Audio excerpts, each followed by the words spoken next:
Hello friend, હું છું કલ્પનાસ કિચનમાં આપનું હાર્દિક સ્વાગત છે. હેલો ફ્રેન્ડ્સ, શિવરાત્રિ પૂરી થાય એટલે ગરમીની શરૂઆત થઈ જતી હોય છે અને સૌથી પહેલાં આપણને શું યાદ આવે તો કે શ્રીખંડ. એટલે આપણે બજારમાંથી લાવતા હોઈએ છીએ, પણ બજારમાં એક તો પ્યોરિટીની કોઈ ગેરંટી હોતી નથી અને બીજું કે મોંઘું મળતું હોય છે અને બીજું કે ઉપવાસની અંદર ખાઈ શકાય કે કેમ એ પણ આપણને ગેરંટી હોતી નથી. પણ એવું જ પ્યોર, સસ્તું અને બજાર જેવા સ્ટ્રક્ચરવાળું શ્રીખંડ જો આપણને ઘરે મળી જાય તો ટેસ્ટ સાથે આપણને હેલ્થ બી આપણી મેન્ટેન થઈ શકે છે ફ્રેન્ડ્સ. તો વિડીયો અંત સુધી જોવાનું ચૂકતા નહીં ફ્રેન્ડ. તો ચાલો રેસીપી શરૂ કરીએ. ફ્રેન્ડ્સ, આજે આપણે બનાવવાના છે શ્રીખંડ, કે જે બજારની અંદર મળે છે એ શ્રીખંડની અંદર આરારોટ અથવા તો કોર્નફ્લોર એડ કરતા હોય છે. આજે આપણે કંઈ પણ એડ કર્યા વગર પ્યોર એવો શ્રીખંડ ઘરે બનાવવાના છીએ અને એ પણ એકદમ બજાર કરતાં પણ સસ્તો. તો એના માટે મેં અહીંયા ફૂલ ફેટ અમૂલની દૂધ લીધું છે 2 કોથળી. તો સૌથી પહેલાં આપણે એને ગરમ કરવાનું છે.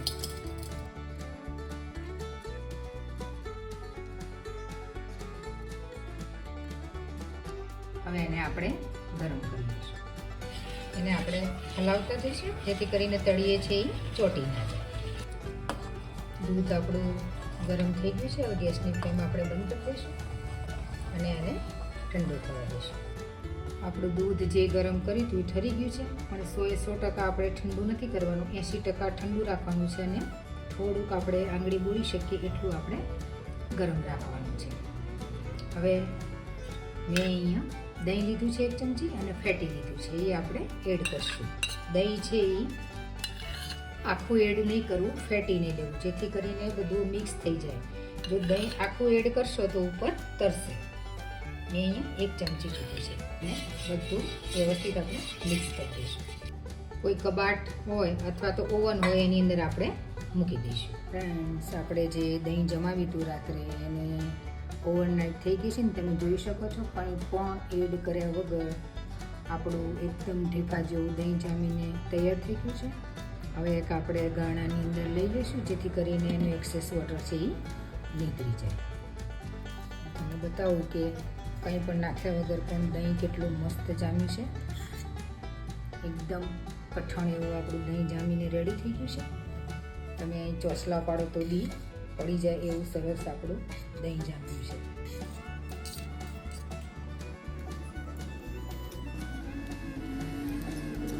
એકદમ મસ્ત જામીને રેડી થઈ ગયું છે. મેં અહીંયા જ્યુસ ગાળવા માટેનું ગળણું લીધું છે. તમે કોટનનું કપડું બી લઈ શકો છો. હવે આની અંદર આપણે ટ્રાન્સફર કરી લઈશું. હવે આવી રીતના આપણે ચારે છેડા આપણે ભેગા કરી અને એને બાંધી દઈશું. હવે આવું કોઈ કાણાવાળું વાસણ લઈ અથવા તો આવી કોઈ સ્ટેન્ડરની અંદર આપણે રાખી અને ફ્રીજમાં રાખી દઈશું, જેથી કરીને કદાચ વહેલું મોડું થાય કાઢવામાં તો દહીં છે એ ખાટું ના થઈ જાય. આવી રીતના આપણે પોટલીને મૂકી દેવાની છે અને આની ઉપર આપણે વજન મૂકી દઈશું. આવી રીતના આપણે એની ઉપર વજન રાખી અને ફ્રીજની અંદર મૂકી દઈશું. આપણું જે દહીં બાંધ્યું હતું એનું જે પાણી છે એ બધું નીકળી ગયું છે. હવે એને આપણે છોડી નાખશું.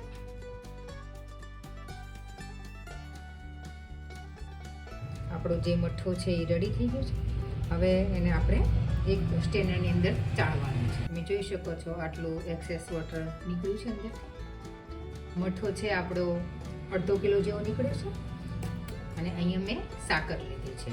શુગર તમારા ટેસ્ટ મુજબ તમે એડ કરી શકો છો. સાકર બી નાખી શકો છો અને શુગર બી તમે એડ કરી શકો છો. મેં અહીંયા સાકર લીધી છે, એની અંદર આપણે એડ કરતા જઈશું.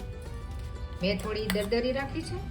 દરદરી એટલા માટે રાખી છે કે જો તમે બહુ ઝીણી રાખશો તો પાણી છે એનું છૂટશે. અને થોડુંક આપણે મિલ્ક પાવડર છે એ બી થોડુંક એડ કરતા જઈશું, જેથી એનું જે સ્ટ્રક્ચર છે એકદમ ક્રીમી આવે. હવે સ્ટેનરની અંદર આપણે આવી રીતના મસ્ત ગાળતા જઈશું, જેથી કરીને જે શ્રીખંડ છે એકદમ સ્મૂથ બને. આ રીતના નીકળશે. આ રીતના આપણે બધું જ જે મઠ્ઠો છે એ સ્ટેનરમાં આપણે ચાળી લઈશું. આપણો શ્રીખંડ છે એ રેડી થઈ ગયું છે. હવે એની અંદર આપણે બધા ડ્રાય ફ્રૂટ્સ ને બધું એડ કરવાનું છે. તમે જુઓ છો એનું એકદમ ક્રીમી ટેક્સચર આવ્યું છે. અને આની અંદર મને ફક્ત 100 ગ્રામ જ મને સાકર જોઈએ છે. તમે તમારા ટેસ્ટ મુજબ છે એ લઈ શકો છો. એકદમ હજી તો ઠંડુ થશે એટલે એકદમ મસ્ત થઈ જશે ને એકદમ પ્યોર એવો શ્રીખંડ આપણે બનીને રેડી થશે. હવે આના આપણે 2 શ્રીખંડ બનાવવાના છે. એક બનાવવાના છે કેસર ડ્રાયફ્રૂટ શ્રીખંડ અને બીજું બનાવવાના છે અમેરિકન નટ્સ. તો આપણે એને પહેલાં 2 ભાગની અંદર ડિવાઈડ કરી દઈશું.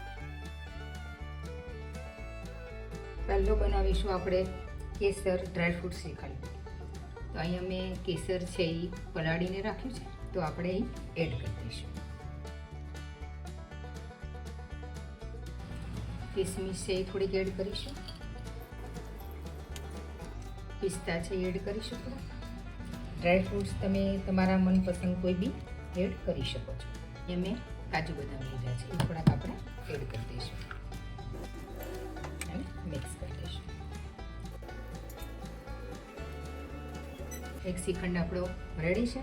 હવે બીજો શ્રીખંડ આપણે તૈયાર કરીશું. બીજો બનાવીશું આપણે અમેરિકન નટ્સ. થોડીક આની અંદર આપણે ફ્રૂટ જેલી છે એ એડ કરીશું. થોડી ચોકો ચિપ્સ મેં લીધી છે એ એડ કરીશું. કિસમિસ એડ કરીશું. ડ્રાય ફ્રૂટ લીધા છે એ એડ કરીશું અને તૂટી ફૂટી એડ કરીશું. બધું મિક્સ કરી દઈશું.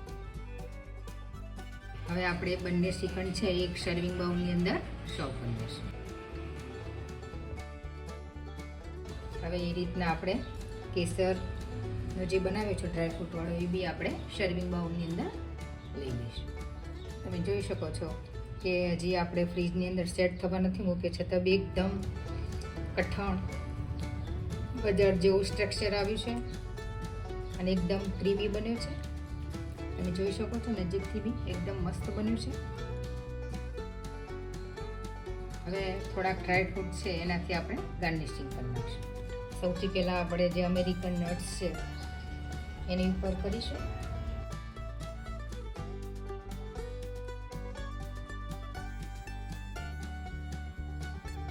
આ રીતના આપણે કેસર ડ્રાયફ્રૂટ ઉપર બી ગાર્નિશિંગ કરી નાખશું.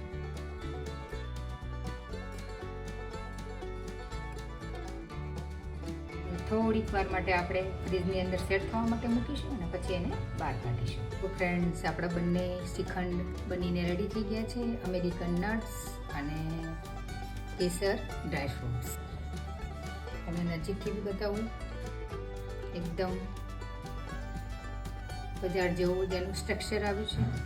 જોતાં જ આપણને ખાવાનું મન થઈ જાય એવો કલર એનો આવ્યો છે મસ્ત. તમે આરામથી ઘરે બનાવી શકો છો ફ્રેન્ડ્સ. આ બી એટલું જ મસ્ત બન્યું છે, તમે જોઈ શકો છો. બજારમાંથી આપણે ફ્રેન્ડ્સ શ્રીખંડ લાવતા હોઈએ છીએ તો એની કોઈ ગેરંટી હોતી નથી.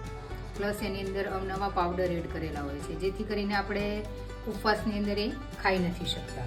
આપણે ગેસ્ટ આવ્યા હોય તો ઇમરજન્સીમાં લાવવું પડે વસ્તુ અલગ છે, પણ આપણને ઘરે બનાવી આસાનીથી તો આપણને એક તો પ્યોર મળે અને હેલ્થ સાથે બેસ્ટ આપણને ટેસ્ટ પણ મળે.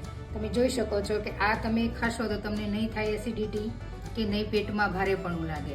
એકદમ પચવામાં પણ હળવો છે અને આ તમે આની અંદર સાકર એડ કરશો તો તમને એસિડિટીનો બી ક્યારેય પ્રોબ્લેમ નહીં થાય. આ મારો ખુદનો અનુભવ છે, એટલા માટે હું કહું છું ઘરે બનાવું છું અને બહુ જ સરસ બને છે.